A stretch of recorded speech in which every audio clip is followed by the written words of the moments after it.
여호와여, 내가 주를 바라사오니 내 주 하나님이 내게 응답하시리이다. 내가 말하기를 두렵건대 그들이 나 때문에 기뻐하며 내가 실족할 때 나를 향하여 스스로 교만할까 합니다. 내가 넘어지게 되었고 나의 근심 항상 내 앞에 있사오니 내 죄악이 빠리고 내 죄를 슬퍼하나이다. 내 원수가 활발하며 강하게 부당하게 나를 미워하는 자가 많으며 또 악으로 선을 대신하는 자들이 내게 선을 따른다는 것 때문에 나를 대적하나이다. 여호와여, 나를 버리지 마옵소서. 나의 하나님이여, 나를 멀리하지 마옵소서. 속히 나를 도우소서. 주 나의 구원이시여. 아멘. 사랑과 자비와 은혜가 충만하신 하나님 아버지, 오늘도 우리들이 주님의 이름으로 함께 모였습니다. 주님께서 약속대로 여기에 성령으로 임하신 줄로 믿습니다. 지난 한 주간도 은혜의 능력으로 성화의 삶을 살게 하시고 오늘도 우리를 사랑하셨고 또 주일 예배를 허락하시고 예배자로 부르시고 인도하시니 참으로 감사와 찬양을 올립니다. 원컨대 성령 하나님께서 우리 예배를 주관하여 주옵시고 인도하셔서 우리들의 성령 충만한 가운데서 성신령과 진정으로 성삼위일체 하나님께 예배드리게 하옵소서. 그래 오늘 우리들이 드리는 예배를 성삼위일체 하나님께서 기뻐 받으셨고 홀로 영광 받아 주옵소서. 또한 우리들에게는 하나님의 은혜와 평강이 넘치게 하옵소서. 감사드리며 예수님의 이름으로 기도 올려옵니다. 우리 함께 일어서시죠. 찬송가 27장 빛나고 높은 보좌와 함께 찬양합니다.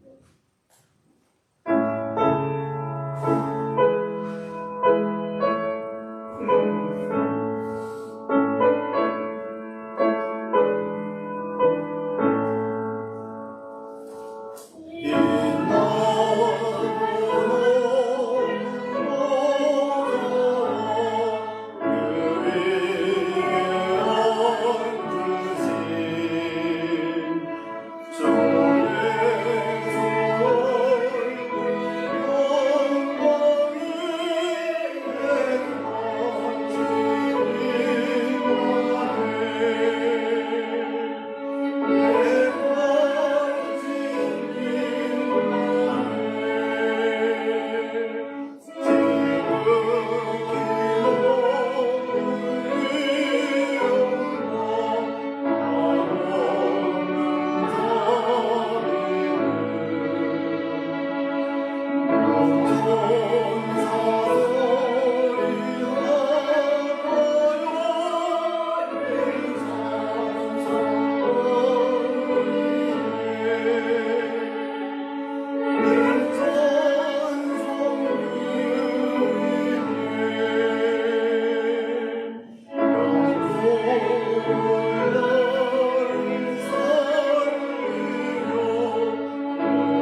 기록하시겠습니다.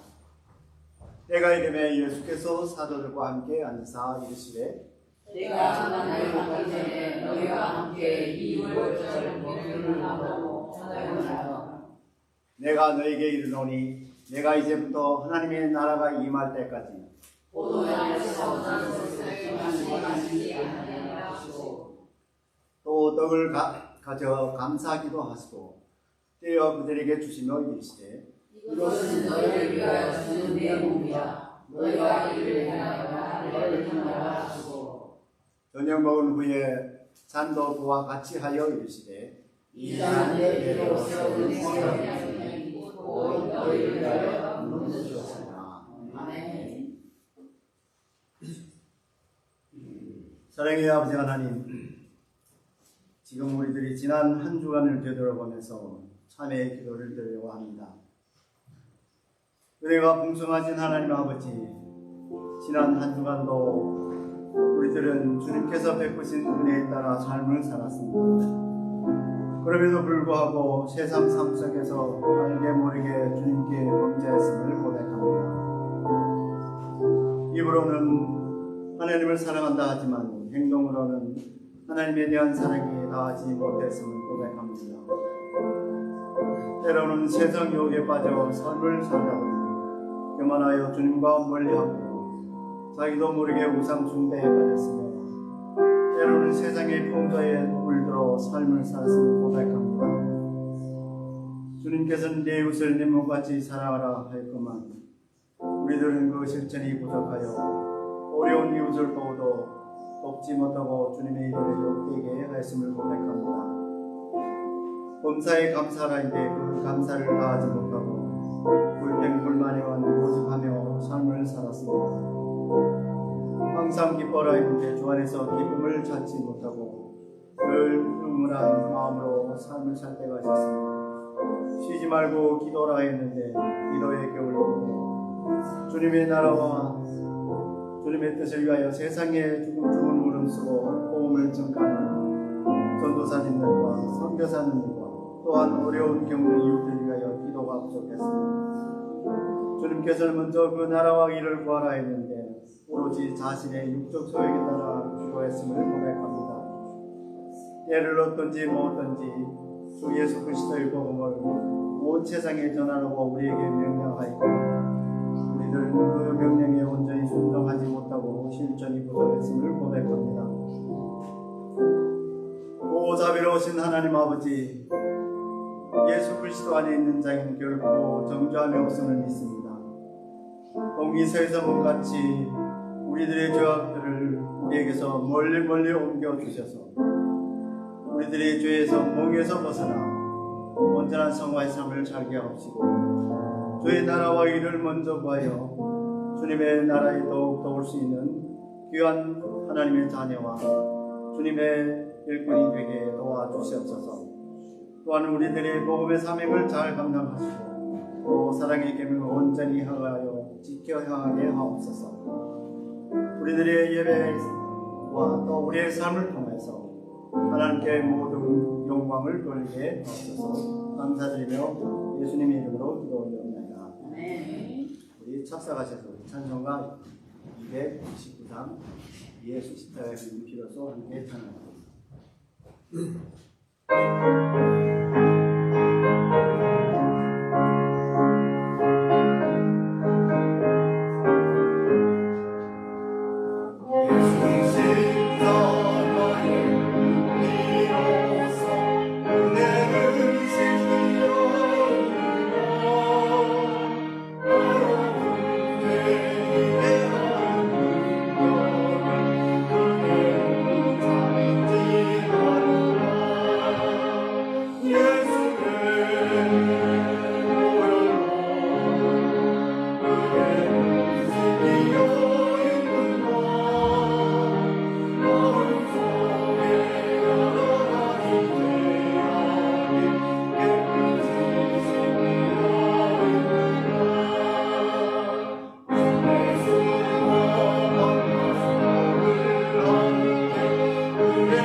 사랑의 하나님, 오늘도 감사합니다.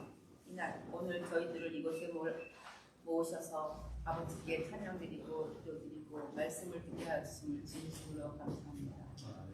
언제나 사랑이 넘치고 저희들에게 은혜를 베풀어 주시는 아버지 하나님, 저희들이 무엇이가 되도록 하나님이십니까?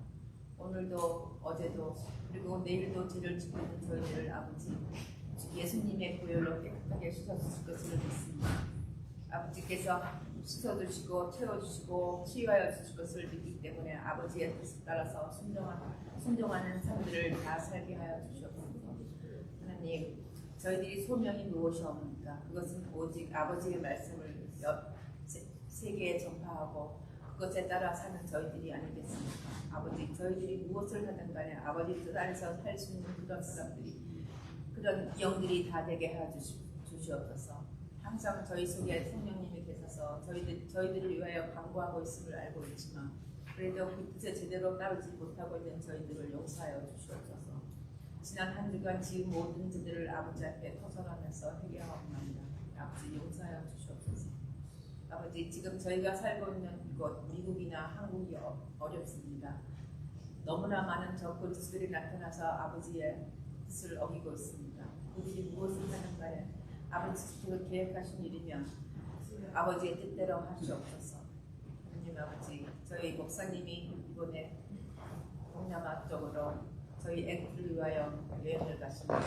그곳에 아버지께서 함께하여 주실 것을 믿습니다. 항상 목사님 뜻 안에 아버지의 뜻이 살아있게 하여 주시옵소서.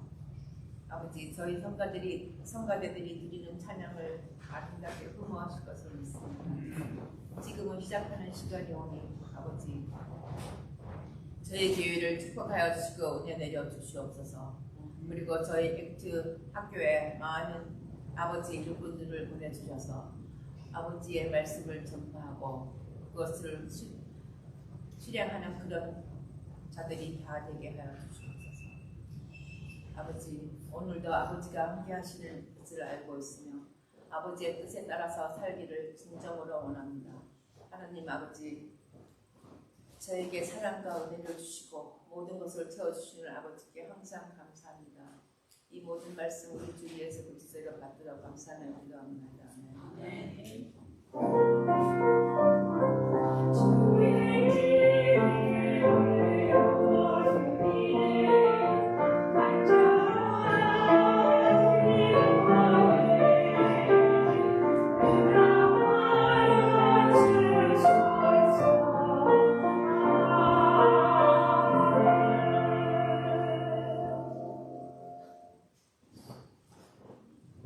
오늘 하나님께서 우리에게 주시는 말씀 요한복음 6장 1절에서 15절의 말씀입니다. 네, 합독하시겠습니다. 1절의 말씀입니다. 그 후에 예수께서 갈릴리 건너편으로 가시매 큰 무리가 다름이 있는 자들에게 말씀을 보았습니다. 예수께서 산에 오사 제자들과 함께 배에 가시니 마침 이때에는 병들이 예수께서 문을 들어 큰 무리가 자기에게로 문을 주시고 이르되 이르시되 우리가 어디서 떡을 써서 이 사람들을 먹느냐 하시니 이렇게 말씀하시는 친히 어떻게 하실지를 아시고 이를 시험하고자 하시니라. 이르되 대답하되 각 사람으로 조금씩 하게 하시고 이에 대한민국의 떡이 부족하리라. 제자는 하나도 시몬 그의 문제에 안 들어가 예수께 여쭈되 여기에 한 아이가 있어 우리 떡 5개와 물고기 2마리를 가지고 있나이다. 그러나 이것이 많은 사람에게 얼마나 되겠사옵니까? 예수께서 이르시되 이 사람을 나가라 하시니 그곳에 잔디가 많은지라 사람들이 앉은 수가 5,000명쯤 되더라. 예수께서 떡을 가져 싸시고 앉아 있는 자에게 나누어 주시고 물로도 그렇게 그들의 온대로 주십니다. 그들이 배부른 후에 예수께서 제자들에게 이르시되 남은 조각을 거두고 버리는 것이 없다 하시고 이에 고기 떡 10개로 먹고 남은 조각이 12바구니에 찼더라. 그 사람들이 세상에 하신 기적을 보고 말하되 이는 참으로 세상에 오신 그 사람이라. 그러므로 예수께서 그들이 와서 자기를 억지로 들어 임금으로 사람을 인도하시고 다시 감사자로 나가셨습니다. 아멘. 네. 중간에 찬양 있겠습니다. 원하고 바라고 기도합니다. 찬양 이후에 강기구 목사님께서 나오셔서 광야에서 베푸시는 주님의 만찬이라는 제목으로 기도를 나누겠습니다.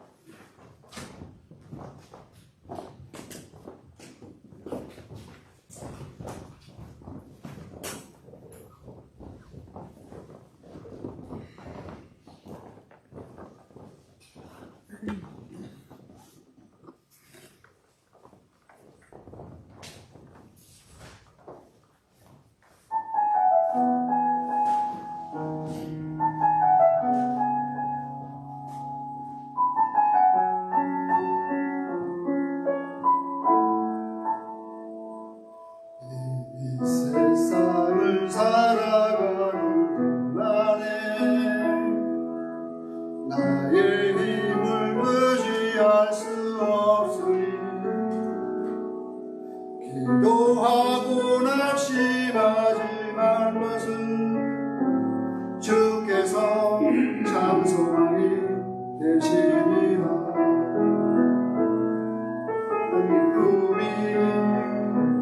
나의 비전이 되고 예수님의 성품이 나의 인격이 되고 성령님의 권능이 나의 능력이 되니 원하고 바라고 기도합니다.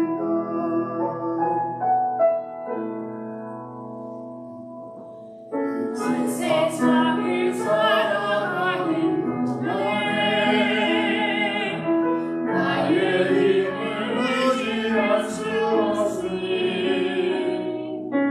기도하고 낙심하지 말 것은 주께서 참 소망이 되시리라.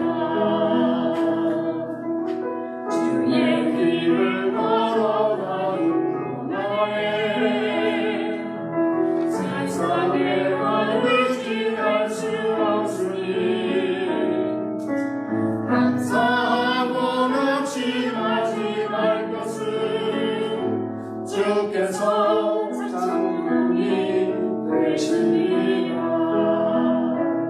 하나님의 꿈이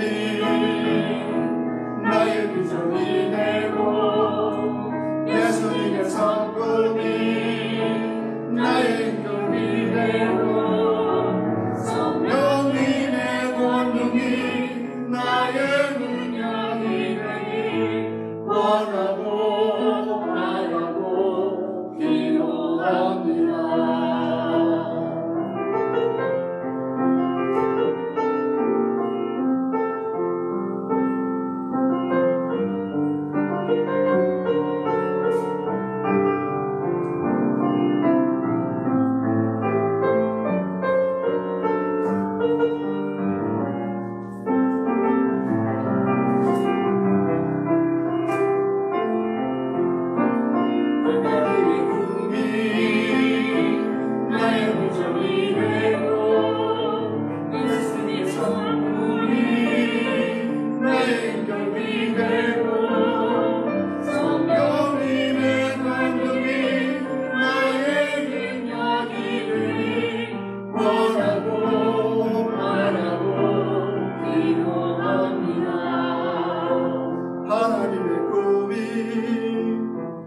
나의 비전이 되고 예수님의 성품이 나의 인격이 되고 성령님의 권능이 나의 능력이 되니 원하고 바라고 기도합니다.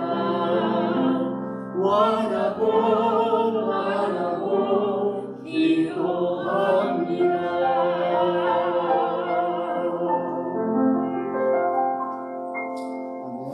아멘.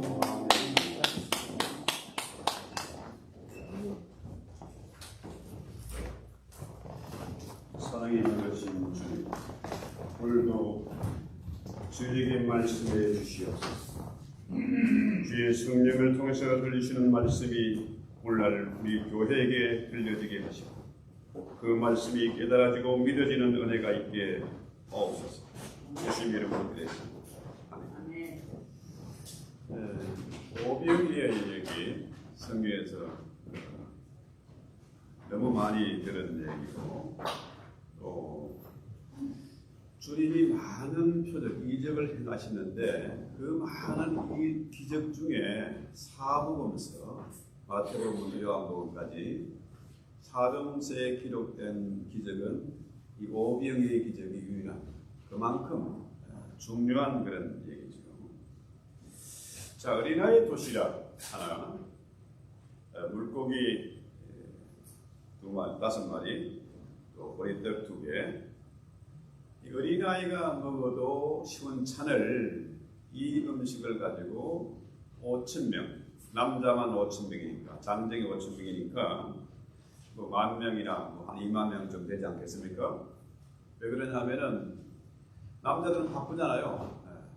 여자들이 많이 나왔을 것이다, 애들이 많이 나왔을 것이다, 그렇게 봅니다. 그러면은 뭐 한 20,000명 정도 되지 않겠냐, 이렇게 보죠. 자, 그런데 어린아이 도시락 하나를 가지고 5,000명, 10,000명, 20,000명이 원 없이 배불리 먹고도 남았다. 이게 말이 됩니까?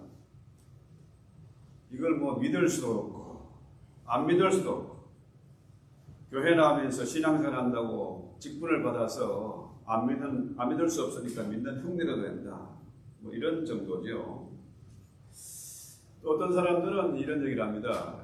어린아이가 도시락을 가져오니까 그렇죠? 사람들이 감동을 받아서 너도 나도 다 꺼내놔가지고 먹고 남았다, 이런 얘기 참 감동적이죠. 어린아이가 도시락을 꺼내니까 어른들이 부끄러워서 다 꺼내놓는다, 아주 휴머니즘 있는 감동적인 얘기입니다. 또 어떤 사람들은 주님이 마술을 부렸다, 뭐 눈속임, 마술사들은 사람들 눈을 기가 막히게 잘 속이잖아요.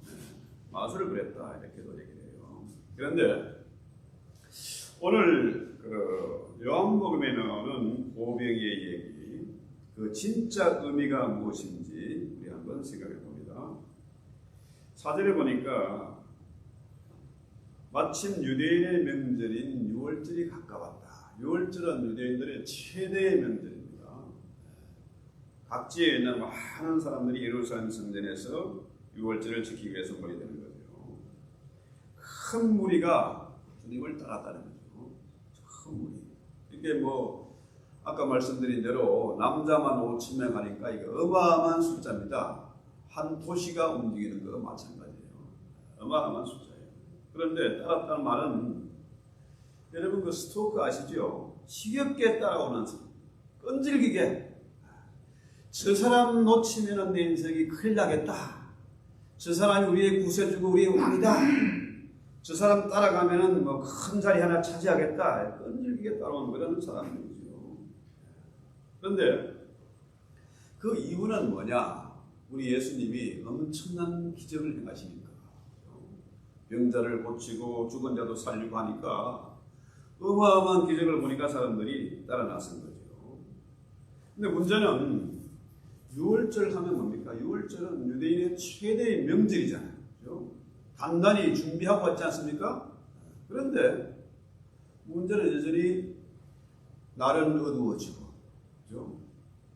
또 오랫동안 먹지 못해서 배가 고파. 명절인데도, 잔치인데도 배가 고픈 거예요. 그 당시 유대교의 모습이 바로 그랬다. 겉보기에는 그럴듯하게 제사장이 있고 화려한 성전이 있고 여러 가지 뭐가 있지만은 아무것도 아니다. 공허하다. empty다. nothing이다. 배가 고파. 이 시대의 교회들 역시 마찬가지로 참 큰 교회도 많고, 그죠? 화려하고 웅장한 예배당이 있고, 또 엄청난 성가대 찬양이 있고, 뭐가 있는 것 같은데, 문제는 뭡니까? 여전히 배가 고프다. 자, 사람들이 주님을 따라다니는 이유가 뭐냐? 주님은 영이잖아요. 하나님은 영이시고 우리는 빵만 묻는 짐승이 아니고 사람은 뭡니까? 사람은 떡으로만 사는 것이 아니고 하나님에서 나오는 말씀으로 사는 존재라는 거죠. 말씀인데 사람들은 뭡니까? 오직 육신의 빵을 쫓아 나서는 거죠. 그들이 영적인 일에 관심이 없다는 거죠. 자, 그래서 6절에 5절에 보면은 예수께서 눈을 들어 큰 무리가 자기에게 오는 것을 보시고 빌립에게 이르시되 우리가 어디서 떡을 사서 이 사람들을 먹이느냐 이렇게 말씀하시는 것은 친히 어떻게 하실지를 아시고 빌립이 어떻게 할 걸 이미 주님은 알고 계세요. 빌립은 아주 계산이 빠른 사람입니다. 딱 뭐라 그럽니까? 적어도 이 많은 무리들을 먹이려면은 200데나리온이 있어야 된다. 200데나리온 엄청난 금액입니다. 한 데나리온이 하루에 일당 아닙니까? 그러니까 200일치의 노임이에요. 200일치. 그러니까 엄청난 금액이죠. 딱 빌립이 계산이 밝으니까 정확하게 숫자를 아주 조금 흙이만 면할 정도로 먹이려 해도 200데나리온이다. 주님이 이렇게 하시는 것은 빌립을 시험하고자 합니다. 그래서 지금 뭡니까? 날은 어두워지고 그 엄청난 돈은 없고 돈이 있어도 어디 가서 음식을 사올 데가 없어요. 빌립이나 거기 있는 제자들은 뭡니까? 주로 그 지역이 어디예요? 자기들 고향입니다. 어디가 뭐가 있고 고향지를 환하게 아는 사람들이죠. 그런데 빌립보다는 좀 나은 사람이 있습니다. 누굽니까? 안드레죠. 한 아이가 있어 보리떡 5개와 물고기 2마리를 가졌다. 자, 문제는 요한복음에는 이렇게 빌립과 안드레 얘기가 나오는데요. 마가복음 6장에 보면은요. 마가복음에 보면은 너희가 가서 먹을 것을 주라는 거예요. 너희가 먹을 것을 주라. 주님이 제자들에게 형편을 다 아시잖아요. 다 깡통인데 그 많은 무리들을 너희가 나누고 주라. 먹을 것을 주라는 겁니다. 한번 상상해 보세요. 주님이 자신들의 형편을 다 아시는데 어디 가서 먹을 것을 살 수도 없고 돈도 없는데 너희가 주라니까 얼마나 황당했습니까? 바닥지나죠. 그런데요. 자, 이 안드레는 뭡니까? 한 아이가 보리떡 5개와 물고기 2마리가 있다. 이것 가지고 뭐 하겠냐? 사실 이런 말을 하면서도 어떤 면에서 주님을 비웃는 그런 말이잖아요. 이게 요거밖에 없는데 어린아이 도시락 하나밖에 없는데 이거가 뭐 하겠냐? 자, 그래서 우리도 이런 형편에 처할 수 있는 거죠. 정말 기가 막힌 상황. 내 힘으로 도저히 풀 수 없는 문제가 닥치면 어떻게 합니까? 먼저 누구의 손을 벌려요? 부모에게 돈 달라고 때를 쓰는 거죠. 제 주변에 보면요, 이 자식이 부모의 재산이 어디 있는지 다 알아. 주식이 얼마고, 은행에 또 공부 얼마나 남는 다 알고 있어요. 끈질기게 찾아냅니다. 끈질기게 찾아내서 달라는 거죠. 자, 부모가 안 주면은 친척의 손 벌리고, 친구의 손 벌리고, 어떻게 마지막에는 제일 쉬운 게 어딥니까? 교회지 뭐. 교회 와서 사기치는 거죠. 돈 때문에. 저도 그런 경험 많이 했거든요. 자, 왜 그러냐? 이 엄청난 문제를 내 힘으로 풀 수 없으면 어떻게 됩니까? 주님의 능력과 주님의 그 사랑을 믿으면 되잖아요. 그죠? 예수님 앞에 엎드리고 주님의 도움을 구해야 되는데 어떻게 해요? 주님을 믿지 못하니까 사람에게 손을 벌리고 도움 받으러 갔다가 오히려 상처받고, 위로 받으러 갔다가 오히려 쓰라린 아픔만 하고. 그래서요, 우리 인간의 지혜, 자, 빌립의 계산, 약삭빠른 그 계산, 자기가 똑똑한 것 같지만 사실은 뭡니까? 스피드한 거죠. 멍청한 거죠. 그래서 우리는 사람의 눈을, 어떤 눈을 가지고 사물을 보느냐, 어떤 눈을 가지고 세상을 보느냐, 어떤 눈으로 문제를 보느냐, 이거 참 중요합니다. 여러분, 그 기성세대들이 요즘 2030 아이들 보면은 참 부르장물이었고 싸가지였고 뭘 모른다 이렇게 생각해요. 그런데 또 젊은이들이 2030이 또 노인네들을 보면 뭡니까? 정말 말도 안 통하고 상식도 없고 꼰대 같은 그런 대접을 하죠. 그래서요, 일제시대에 일본 사람들이 이 조선을 볼 때 뭡니까? 한심한 것들. 우리가 너희를 다스려야 너희가 그래도 인간답게 살 수가 있다. 너희들은 한심해. 물밑에서 봉선하야. 그런데 우리 민족적인 상황으로 보면요, 한국인은 정말 재능이 있고 지혜가 있고 용맹한 사람입니다. 자, 해방 후에 한 70년 이렇게 80년 세월이 흐르면서 어떻게 됩니까? 한국이 과거에는 일본의 모든 걸 따라하고 도움받고 있는데 지금 뭡니까? 일본 오히려 한국의 손을 벌려야 하는 그런 처지가 되어 있습니다. 그러니까 어떻게 세상을 보느냐, 내 중심으로 보느냐, 아니면은 성경적인 눈을 가지고 주님의 눈으로 세상을 보느냐, 이건 참 중요한 문제죠. 자, 근데 우리 주님이 어떻게 합니까? 이 사람들로 함께하라. 이 사람들로 함께하라. 자, 이 말이 의미가 뭘까요? 자, 열을 세워서 쫙 앉힙니다. 이 앉는다는 말은 뭘까요?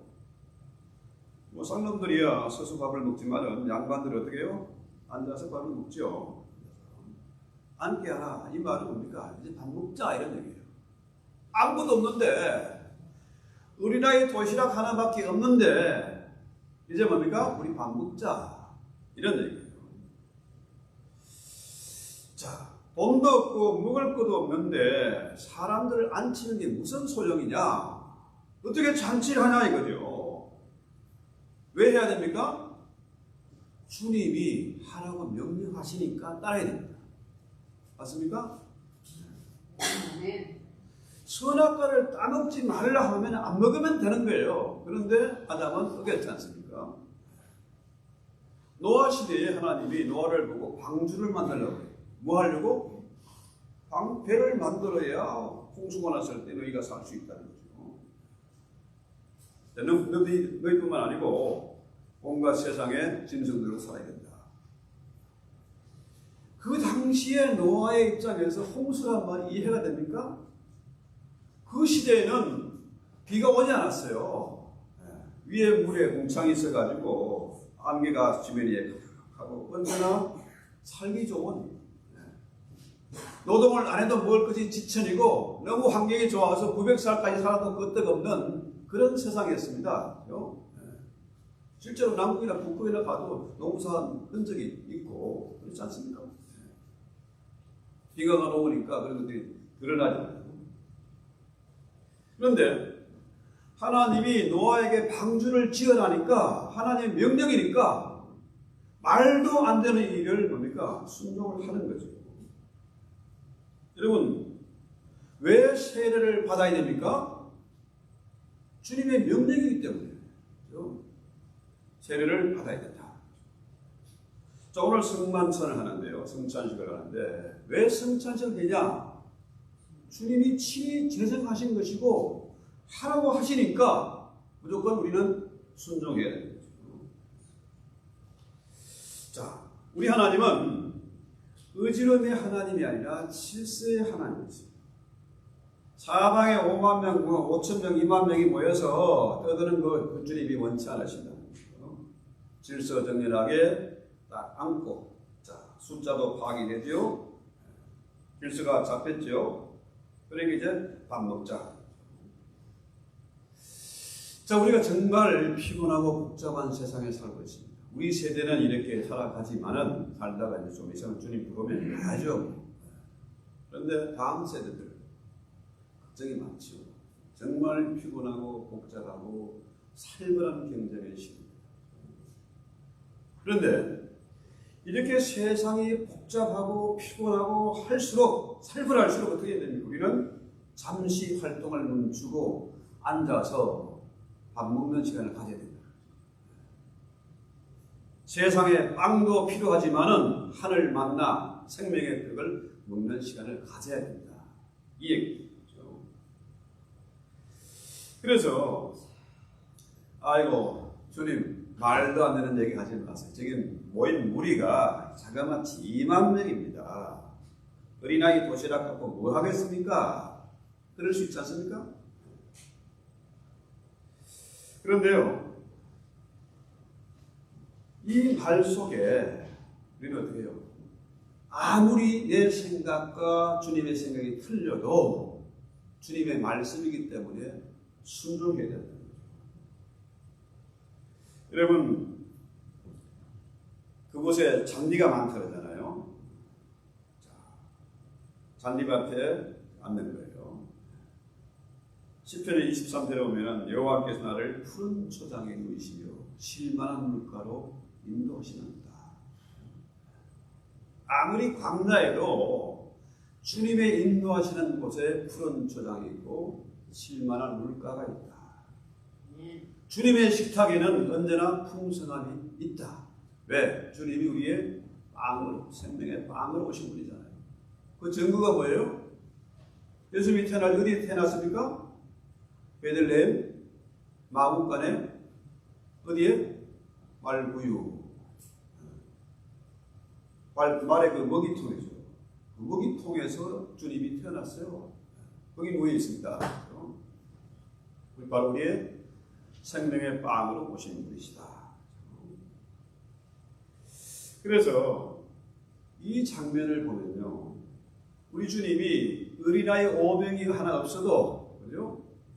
주님 말씀 한마디면은 그까지 빵 수만 개 수천 개도 만들 수 있지 않습니까? 그런데 어린아이의 빵이 필요한 거죠. 그래서 주님이 어린아이의 빵 하나를 들고 축사하시자. 하늘을 불러 축사하십니다.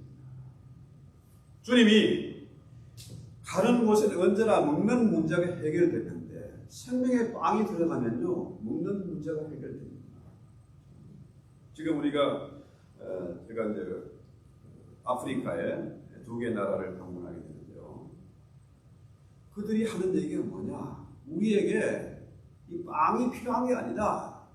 성경을 가르치는 교사가 필요하다. 생명의 빵이 필요하지. 그래서 모든 사람이 먹는 것은 육신의 빵이 필요한 것이 아니다. 그렇지 않습니까? 아프리카 얼마나 많은 구호 물자를 갖다 주었습니까? 유엔이나 미국이나 교회들이 엄청난 물자를 갖다 줬는데 그거 뭐합니까? 자기들은 싸움하고 군부를 키우고 자기들의 배를 불리고 그러면서 전쟁과 기아와 질병이 끊이질 않아요. 가장 필요한 것은 바로 성경 말씀이다. 이 말씀을 가르칠 선생이 필요하다. 이 얘기죠. 그래서 주님이 어린아이의 도시락 하나를 우러러서 축사하셨다면 이 말은 뭡니까? 감사합니다. 브레싱 의미보다는 축복의 의미보다는 뭡니까? 감사합니다. 이 어린아이의 도시락이 아니면은 이들에게 주님의 명백한 뜻을 보여줄 수가 없는데 이 제자들, 정신 나간 어리석은 아이들을 가르칠 방법이었는데 이 어린아이 도시락 하나 때문에 이제 감사해요. 사람들의 이목을 집중시키고 제자를 여기서 뭐합니까? 진짜로 떡을 나누어주는 일을 하는 거죠.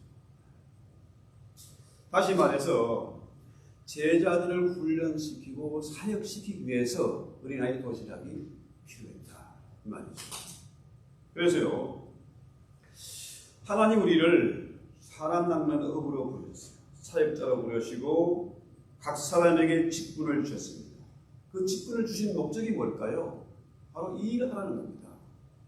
떡을 나누어주라. 생명의 빵을 나누어주라. 다시 말해서 이 복음을 널리 널리 전파하고 전도하고 성경에게 쓰임을 받아라. 이 얘기입니다. 그래서요, 예수께서 11절에 떡을 가지사 축사하신 후에 앉아있는 자들에게 나눠주시고 물고기도 그렇게 그들의 원대로 주셨다. 축사하셨다. 유카리스테오 하는 게 뭐냐면은 감사입니다. 감사는 기적을 낳는 겁니다. 주님이 축사하시고 앉아있는 데게 물고기를 떡을 나눠주시는 건 뭡니까? 주님이 식사하기도 한 거예요. 자, 우리가 예배 마치고 난 다음에 친교식에서 식사교회를 하지 않습니까? 그때 누구든지 식사기도를 하잖아요. 식사기도를 하십니다. 자, 제가 이 주부에 간단하게 이렇게 삶을 황홀하게 만드는 것 이렇게 하나 올려놨는데요. 이 내용이 참 기가 막힌 내용입니다. 자, 여기 나오는 다하라 요냈고 이 여자아이가 18살 때 어머니가 죽고 정말 삶이 희망이 없잖아요. 그러니까 기차에 몸을 던졌는데 두 팔과 두 다리, 사지 중에서 다 잘려나가고 팔 하나에 손가락 3개만 남은 이 팔 하나만 남았어요. 그러니까 돼요. 병원에서 정말 이랬는데 어떻게 더 절망합니까? 어머니 죽은 것도 절망인데 사살을 기도했다가 죽지는 못하고 그야말로 4발, 2발, 2손이 다 망가진 거 아닙니까? 죽으려고 작정하라고 수면제를 사모으는데 완벽하게 죽어야지. 그런데 어느 전도사님이 신방 병문안을 왔다가 전도를 받고 정말 그동안에는 없는 것 때문에 절망하고 죽으려고 했는데 남아있는 것이 있다. 여기에 감사하고 황홀하게 됐다. 참 엄청난 얘기인데요. 그래서 이 여자가 변하니까 이 사람의 아름다움이 드러나고 그를 전도했던 이 신학생이 결혼을 했어요. 사랑 고백을 하고 결혼을 했습니다. 그래서 이 감자를 쓰는데 2다리가 없고 팔 하나만 있는데 손가락 3개밖에 없어요. 팔 하나가 있는데 다리 하나, 손 하나가 손가락 3개만 있는데 감자를 삶아서 껍질을 벗기니까 어떻게 이 손가락 3개만 가지고 할 방법이 없어요. 그러다가 미끄러지고 떨어뜨려 가다가 칼을 가지고 감자를 절반을 딱 자르고 나니까 이제는 뭡니까? 껍질을 벗기게 된다. 그래서 거기서 사는 것이 참 황홀하다. 자, 사지가 다 망가진 이 요네코가 많은 사람들에게 삶이 지겨워요, 죽겠어요, 못 살겠어요 하는 그 사람들에게 자신의 황홀한 삶을 보여주면서 전도했다는 그런 놀라운 얘기죠. 자, 감사하면은 기적이 일어나는 겁니다. 아멘. 감사가 바로 이벤트입니다. 감사가 바로 브레싱이에요. 그래서요, 주님이 축사하니까 그 많은 사람들이 원 없이 먹고도 12광주리가 남았다는 겁니다. 참 신기하잖아요. 자, 빵을 찢어서 줍니다. 뗀떡이라고 하는데 찢어진 빵이라는 말입니다. 찢어진 빵. 그 말은 뭡니까? 주님의 몸을 상했다는 거예요. 그 다음에 그냥 잔이라 하지 않고 피 흘린 잔이다. 성찬식에서 포도주가 나오죠. 이 잔은 그냥 잔이 아니고 십자가에서 피 흘린 잔이다. 이 얘기죠.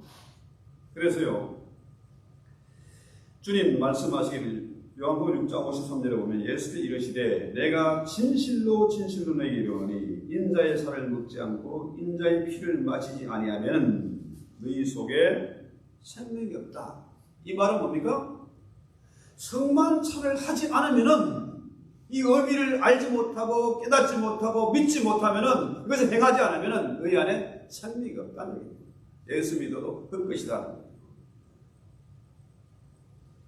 그래서요, 우리 주님이 자신의 몸을 찢어서 우리에게 빵을 먹여주시고 피를 흘려서 포도주를 우리에게 잔으로 주신다 얘기죠. 그래서 여러분, 세상에 보면은 정말 어린아이도 있고 남쟁이도 있고 키가 큰 거인도 장사도 있습니다. 그런데요, 아무리 어린아이를 할지라도 또 작은 빵 한 조각보다 더 작지는 않지 않습니까?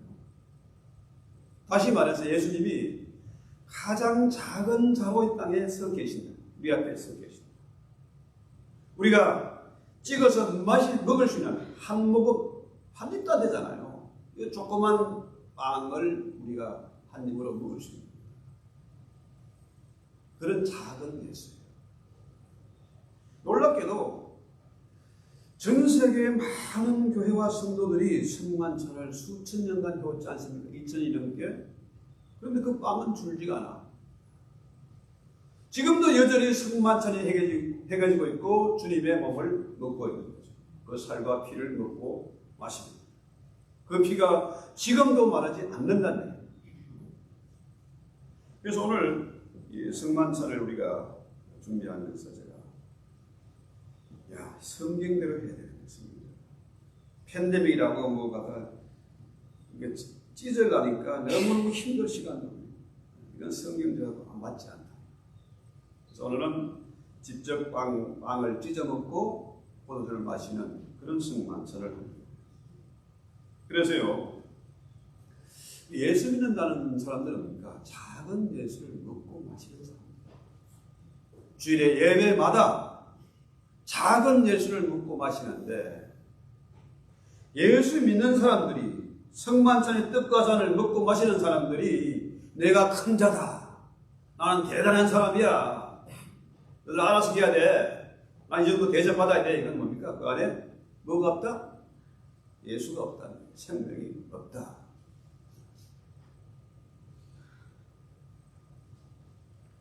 우리 교회는 큰 교회야, 우리 목사는 큰 목사야. 그건 뭡니까? 그 말은 가짜란 말이에요. 가짜. 큰 목사, 지가 큰 목사는 그거 가짜란 얘기예요. 주님은 큰 거 원치 않습니다. 작은 자를 원하세요. 많은 돈을 원하는 것이 아니고 어린아이의 도시락 하나가 필요한 거예요. 그래서 성경에서 뭐라 그럽니까? 작은 자가 천을 쫓고 작은 자가 만을 쫓는 거예요. 작은 자, 다윗이 골리앗을 넘어뜨렸잖아요. 많은 사람들에게 부림받은 요셉이, 심지어 가족에게, 부모에게도 형제에게도 부림받은 그 요셉이 부부를 살리고 나라를 살리지 않습니까? 인류를 살린 거 아닙니까? 그래서요, 우리 교회는 큰 교회가 되면 작은 교회가 돼요. 작은 목사가 돼요. 작은 성도가 돼요. 왜? 날마다 작은 예수를 먹고 마시는 우리가 큰 자가 되면 안 되잖아요. 그 비밀을 누가 알았습니까? 사도 바울이 알았습니다. 처음에 사울일 때는 나는 큰 자다, 나는 그레이트한 자다 했는데 주님을 만나고 나니까 나는 작은 자, 이름을 바울로 바꿨다. 지극히 작은 자 중에 작은 자고, 만삭 태어나지 못한 자고, 죄인 중에 개수가 나는 그런 심정으로 우리가 이 성만찬에 참여해야 됩니다. 그래서요, 우리는 주님 앞에 나와서 빵 달라고 애원하지 말고, 우리는 어떻게 해요? 영혼의 문제, 영혼의 양식이 중요하고, 문제는 거기에 있는 많은 사람들이 어떻게 됐습니까? 요한복음에 안 나오는데 마가복음 6장에는 어떻게 나오는가 하면은 그 빵을 먹고 어린아이 오병이어 주님의 살과 피를 먹고 마시면서 어떻게 됐습니까? 마음이 우둔해졌다. 자, 성만찬에 참여해서 떡과 잔을 먹고 마시면은 주님처럼 지혜로운 자가 되고 영적인 자가 되어야 되는데 세상적으로 어떻게 해요? 그 의미를 모르니까 마음이 그 영혼이 어두워졌다. 미련하게 됐다. 바보가 됐다는 거죠. 그래서 이 많은 무리들이 결국 어떻게 합니까? 주님을 껌딱지처럼 쫓아다녔어요. 그렇게 쫓아가는 이 무리들이 예수님 어떻게 해요? 작은 예수의 의미를 알지 못하고 주님을 저들이 왕으로 삼으려 하니까 주님이 도망가죠. 그래서요, 지금이야 뭐 사람들이 다 똑똑하니까 어린아이들도 뭐 얼마나 명확한지 몰라요. 그런데 옛날에 한 4, 50년 전에는 할아버지가 이제 시계방에 가서 벽시계 큰 거 하나 샀지 않습니까? 멋진 거 땡땡 하나 샀는데 그 옆에 작은 손목시계 그 덤으로 2개 주세요. 하나는 하루만 보증, 하나는 내가 차고.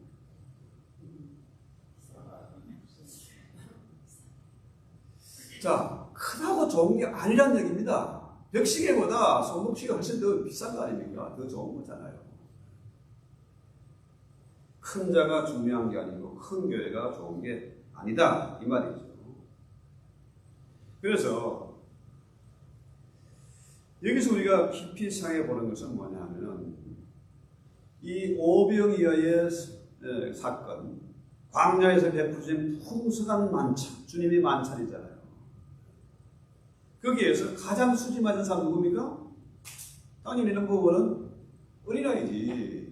자기가 바친 그 도시락 하나가 수천 명, 수만 명을 먹여 살렸으니까 얼마나 가슴이 그냥 이렇게 됐지 않겠어요?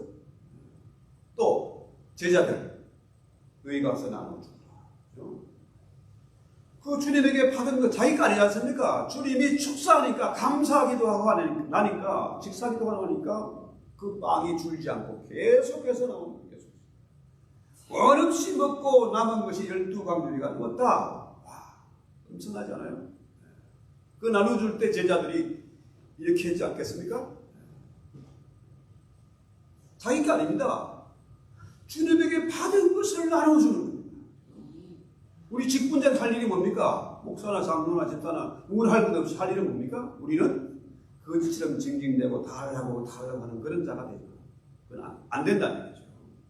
마치 갈라디 요술램 문지르면은 램프를 문지르면 뭐가 나와요?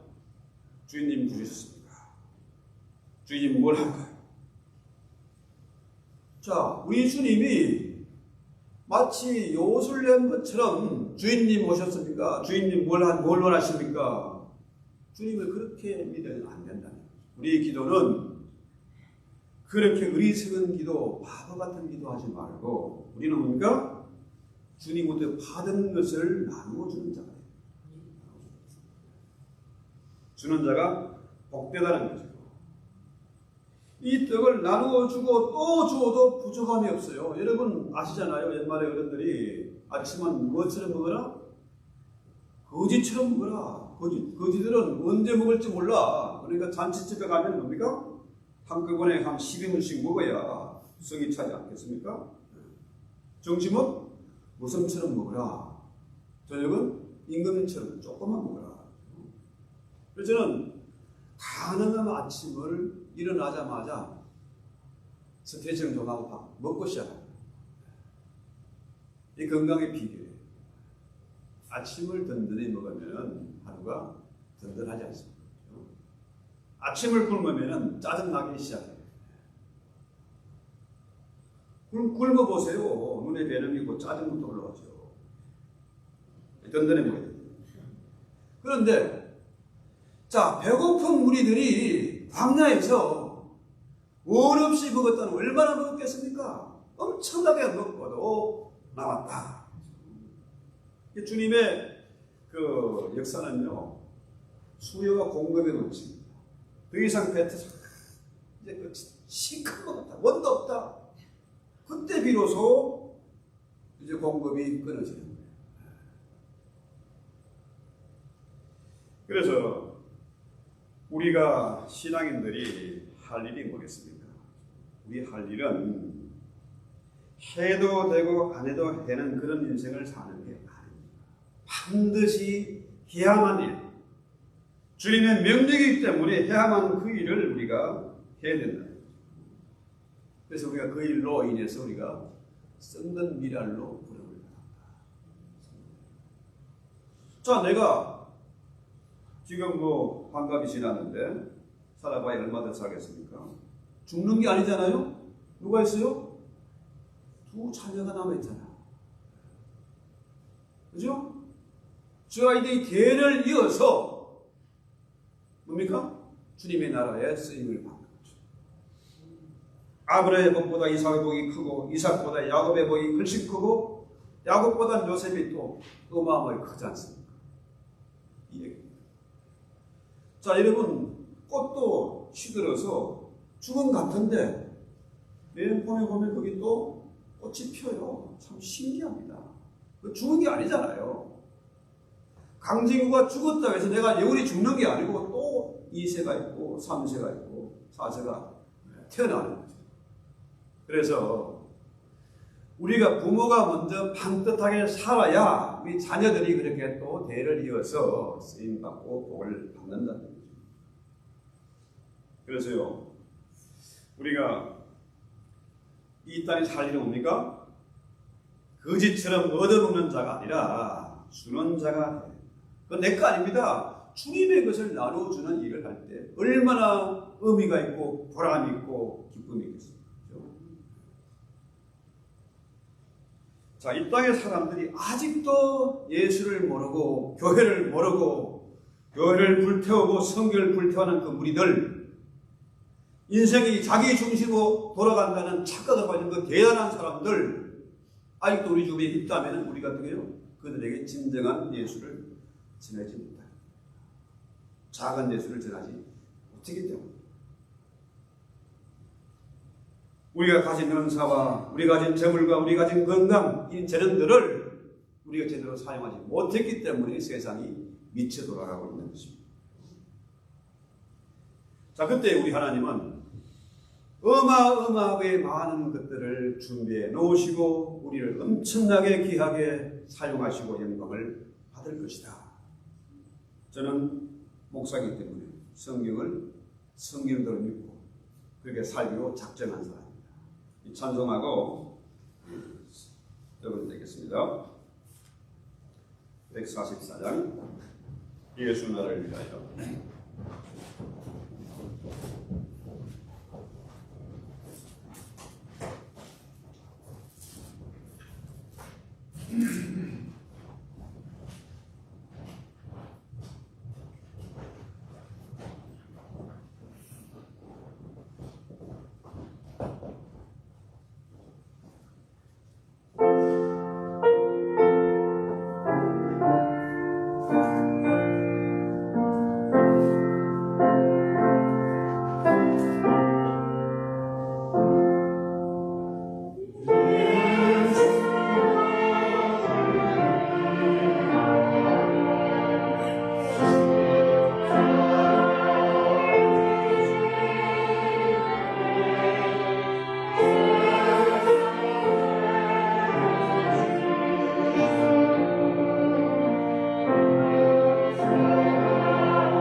이날 밤 떡을 가지사 축사하시고 떼어 주셨습니다. 나도 지금 주의 이름으로 이 떡을 나누며 십자가에 드신 주의 몸을 기념하여 주의 만찬에 참여하기를 원합니다. 이것은 나의 몸이라 너희를 위하여 준 것이 너희는 이것을 위하여 나를 기념하라 하셨습니다. 사랑의 주님, 세우신 뜻에 따라서 주의 성찬상을 베풀고 떡을 나누고자 합니다. 이 떡이 신령한 영생의 떡이 되게 하옵소서. 예수님 이름으로 기도했습니다.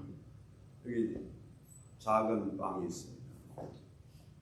주님이 찢으신 자기 몸을 찢은 이 빵, 작은 예수를 우리가 같이 먹겠습니다.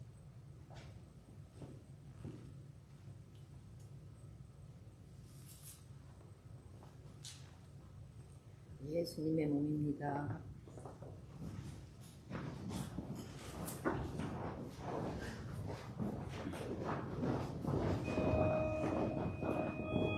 예수님의 몸입니다.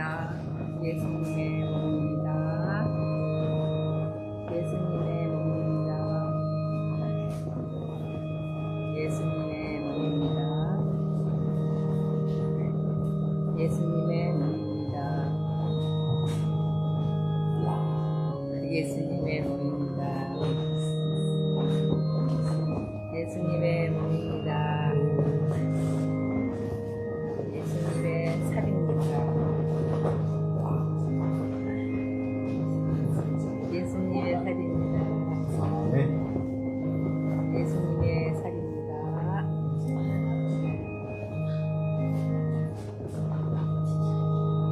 기도하고 식후에 주께서 잔을 가지다 축사하신 뒤에 이 잔은 나의 피로 세운 새 언약이니 이것을 행하여 마실 때마다 나를 기념하라 하신 대로 주의 잔을 받습니다. 십자가를 행하여 보배로운 피, 주님의 피를 받습니다. 우리가 구원하기 위해 흘리신 그 놀라운 피가, 이 보배로운 피가 우리의 100,000가지 죄악을 맑고 깨끗하게 씻기시며 치료하고 회복시켜 주실 것을 믿습니다. 우리가 이 잔을 받고 주의 사랑을 본받아서 나누는 자가 되게 하옵소서. 가장 작은 내가 되어서 작은 예수를 본받아서 생명의 떡을 나누는 자가 되게 하옵소서. 이 피를 나누는 자가 되게 하옵소서. 이 마지막 시대 역사와 시대 속에서 기약에 쓰임받는 종들이 다 되게 하시고 하나의 문을 열어서 저들에게 성경 말씀을 풀 수 있는 그 놀라운 지혜와 권능을 저들에게 허락해 주시옵고 저들을 통해서 많은 영혼들이 주께로 돌이키는 역사가 반드시 있게 하옵소서. 예수님의 이름으로 기도했습니다. 아멘.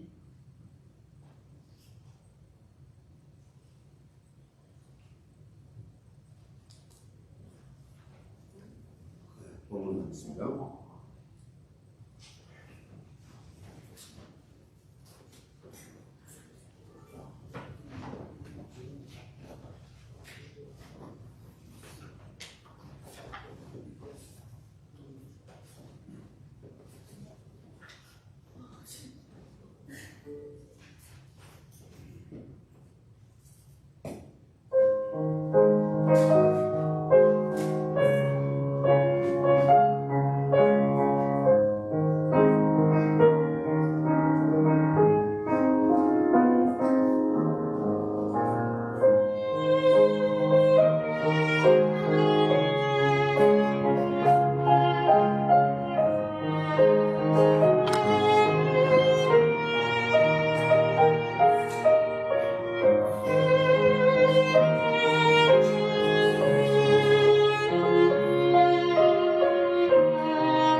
우리나라의 작은 도시락 하나를 바치는 심정으로 드린 예물이요.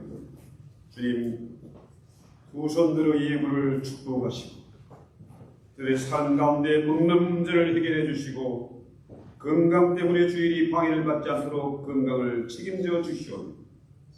그들의 장래의 앞길도 선하게 인도해 주실 것을 믿습니다. 무엇보다도 그 후손들이 잘되는 복을 누리게 하시고 아브라함과 이삭과 야곱의 하나님이 저들의 하나님 되심을 믿고 이 땅에서도 주님의 말씀 따라서 육신의 빵 문제뿐 아니라 영혼의 빵의 문제를 해결하시는 저희들 다 되게 하시고 그들의 손길을 통해서 3,000명, 5,000명이 살아난 역사가 반드시 있게 하옵소서. 예수님 이름으로 감사하고 축복하기도 합니다.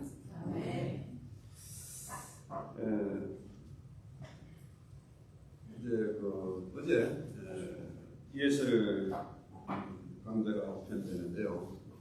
이것은 50불만 내면은 3개월 동안 무료로 수강할 수 있습니다. 입학금 50불. 참 사라라는 여자분이 아주 대단한 분이 오셨어요. 지난번 강사분은 한 학기 동안 2명 왔다 가도 왔다 가고 2명을 유지했는데 어제 6명이 오셨는데 이분은 커뮤니케이션 전공하신 분이고 또 엔터테인먼트를 해서 사람들을 완전히 그냥 재미있게 딱 장악하고 또 여러 가지 이벤트를 하신 분이라 앞으로 ESL 클래스를 통해서 우리 학교에도 음악가나 상담학과나 이렇게 앞으로 또 금요일 외국 클래스 이렇게 들어오게 될 것 같습니다. 그래서 많이 기대해 주시고 또 홍보해 주시기 바랍니다. 그 다음에 카타콤 모임 얘기했는데요. 어차피 금요 예배는 우리가 학교의 강의 일정 때문에 폐지가 되는데 그 대신에 여기에 제가 순장 모임을 카타콤 모임에 여기에 순장, 구역장, 속회장, 목장 다 포함하는 그런 말입니다. 여기 우리 김지수 장로님, 추정혜 장로님, 전창수 집사님, 오경수 고인수 사모님, 강여수 선생님, 최덕한 목사님, 김정준 사님 지금 몇 분입니까? 8분인가요? 이분들이 앞으로 작은 예수가 돼서 주중에 교회든지 집이든지 카페든지 어디서든지 직장이든지 학교든지 해가지고 이 모임을 가져서 제자들 향해서 꼭 우리 교회에 데리고 올 필요 없어. 예수의 생명의 빵만 전하면 되는 거죠. 제가 원래 이걸 오래전부터 처음 개척 초기부터 구상을 했는데 제가 게으르고 무능해가지고 그걸 못했어요. 근데 놀랍게 액주를 통해서 유명 교수들이 오시니까 대단한 분들이 또 그분의 지혜와 경륜을 가지고 영적인 설교를 강의를 해주시니까 정말 제가 너무너무 감사해요. 저를 대신해서 그분들이 잘 가르치고 훈련시키니까 저는 걱정이 없어요. 더 놀라운 것은 우리 아내가, 사랑하는 아내가 놀랍게 그랬어요. 제가 깜짝 놀랐습니다. 이번 일을, 엄청난 일을 거치면서 샥을 받아가 정신병원에 실려갈 줄 알았거든요. 오히려 저를 위로하고 용기를 주고 그 이전에 안 하던 행동을 자꾸 해서 저를 감싸다는 놀래요. 이게 말씀의 능력은 어마어마한 말씀과 엄청난 것입니다. 그래서 여러분들이 실제로 배우는 게 중요한 게 아니고 가르치는데 그 확실하게 배우는 거예요. 잘 아시잖아요. 확실하게 공부하는 비결은 가르치는 거예요. 그래서 이제 한 해를 한번 지켜봅니다. 이분들 중에서 누가 제일 훌륭한 업적을 남길지 누가 꼴찌랄지 기대가 됩니다. 같이 기도하고 이 카타콤 모임이라고 이름을 붙인 것은 가장 작은 자들, 작은 자 중에 작은 자들이 공동묘지 카타콤 지하에서 무덤 속에서 생활하면서 학교를 짓고 예배를 드리고 아이들을 키우면서 로마를 뒤엎은 역사를 바꾼 그런 예배가 바로 카타콤 예배입니다. 그래서 작은 자들이지만 어마어마한 대역사를 있을 줄 믿고 저도 기도하는 걸 응원을 하겠습니다. 일어나서 찬송하고 예배를 마칩니다.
이 땅에 잘나고 큰 자들만 많이 살고 있는 가장 작은 예수로 이 땅에 오셔서 우리에게 생명 주신 주 예수 그리스도의 은혜, 하늘 우리 아버지의 오래 참아 기다리시는 풍성한 사랑하십니다. 성령의 은혜 안에 계셔서 대신 탄식하며 간구하시고 위로하시고 치료하시고 회복시켜서 충만케 하시는 은혜가 오늘 참으로 주님의 제자들처럼 작은 자로 살기를 원하고 작은 예수로 온 세상을 변화시키고 많은 영혼들을 이끌기를 원하는 우리 모든 성도들 한 사람 한 사람 머리 위 들의 가정과 산업 위에 이 땅의 모든 교회와 우리 선교사들의 사역에 특별히 공산처에서 이슬람처에서 독재하에서 숨죽임의 예배드리는 형제와 자매들의 머리 위에 이어 영원토록 함께 있을지어다. 아멘.